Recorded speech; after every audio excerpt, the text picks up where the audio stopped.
اگر تھوڑا سا ہم پیچھے سے شروع کریں جی یہ جو آپ کا بینائی کا معاملہ تھا جی ابتدا سے تھا یا عمر کے کسی حصے میں یہ چیلنج آپ کو درپیش ہوا؟ 2 سال کی ایج میں پولیو کی وجہ سے میری لیگز افیکٹ ہوئی تھی. 13 ایئرس کی ایج میں آئی سائٹ کا چیلنج آیا تھا.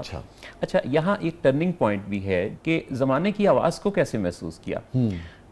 یہ 13 برس کی ایج میں جب دوسری ڈسیبلٹی کے ساتھ میں تھا تو ایک خاتون عیادت کو گھر امی کے پاس آئیں اور امی کو کہنے لگی کہ آپ کا یہ بیٹا نہ چل سکتا ہے نہ دیکھ سکتا ہے تو آپ اس کے لیے دعا کیوں نہیں کرتی. تو امی کہنے لگی کہ میں تو اس کے لیے بہت دعا کرتی ہوں صحت یابی کی تندرستی کی.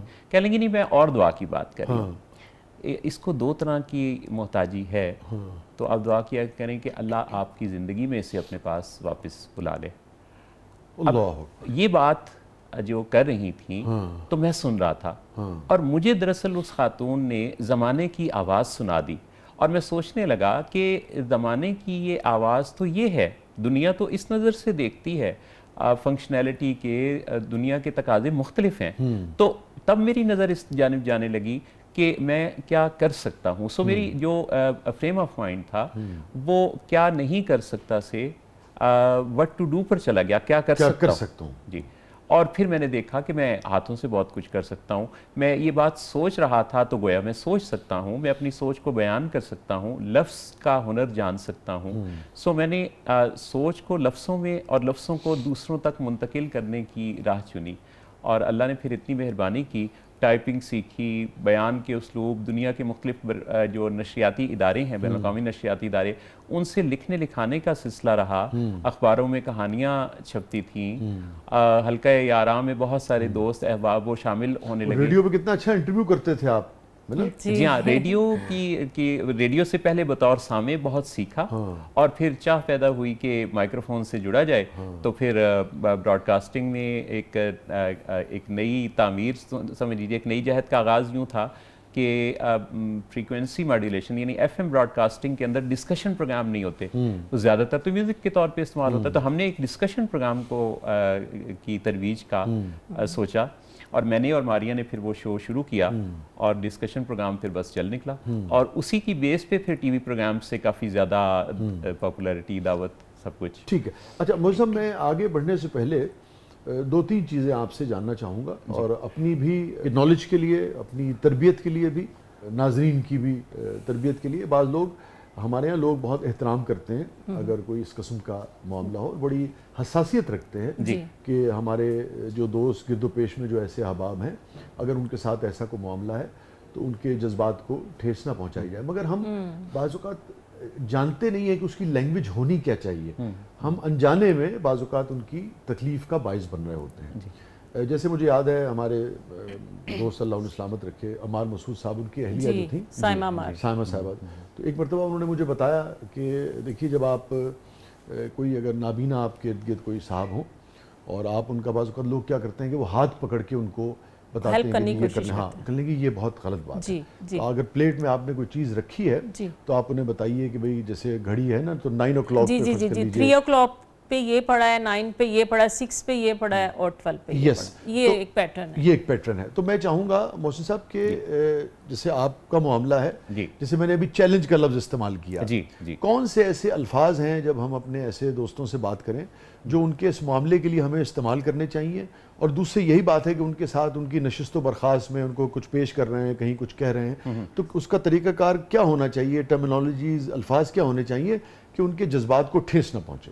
اچھا, ایک تو اس میں زمانے کی, دنیا کی لوگوں کی اگر ہم بات کریں تو وہ تو اس میں روشن الفاظ کا جو استعمال ہے وہ ہمیں کسی بھی فرد کے لیے کرنا چاہیے, کسی خصوصی فرد کے لیے نہیں, عمومی طور پہ سب جگہوں پہ.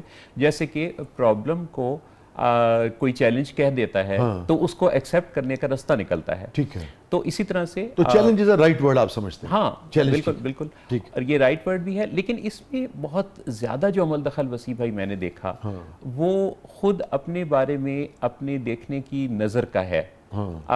میں اپنے آپ کو کس نظر سے دیکھتا ہوں اس کا عمل دخل بہت ہی زیادہ ہے کہ یعنی یہ لوگوں سے عزت حاصل کرنا, لوگوں کی توجہ حاصل کرنا, یہ دراصل آپ کے اندر اپنی جو آپ کی نظر ہے نا خود دیکھنے کی. نہیں میں وہ تو سمجھ گیا, مگر آپ کیا سمجھتے ہیں کہ لوگوں کو بھی ان چیزوں کا خیال کرنا چاہیے؟ ایکچولی وسیع بھائی فیملی کا اس میں بہت ہاتھ ہوتا ہے. آپ جو پوچھنا چاہ رہے ہیں ایکچولی فیملی ہی ان کو انڈیپینڈنٹ نہیں کرتی ہے. ہاں وہ ان کو سب کچھ کر کے فراہم کر کے کو انڈیپینڈنٹ بنا دیتی ہے کہ بس یہ تو کر نہیں سکتے, انہیں ان کی صلاحیتوں کا پتہ ہی نہیں چل پاتا کہ یہ کتنا کچھ کر سکتے ہیں, تو انہیں تھوڑا انڈیپینڈنٹ کرے. اب محسن اپنے سب کام خود کرتے ہیں, ایون کہ لائٹ میں بھی آف کر سکتی ہوں, میں کہتی ہوں محسن لائٹ آف کرتے ہیں, کچھ بھی ہو, کچھ ہم نہیں بتاتے, کچھ کرنے کی کوشش بھی نہیں کرتے کہ یہ خود ہی ماشاءاللہ سب کچھ کرتے ہیں, تو گھر والے جو ہے نا انہیں سپوائل کرتے ہیں. یہ فرمائیے, ابھی آپ نے ذکر کیا کہ 13 برس کے تھے جب آپ کوئی بینائی کا چیلنج جو ہے یہ آپ کے سامنے آیا,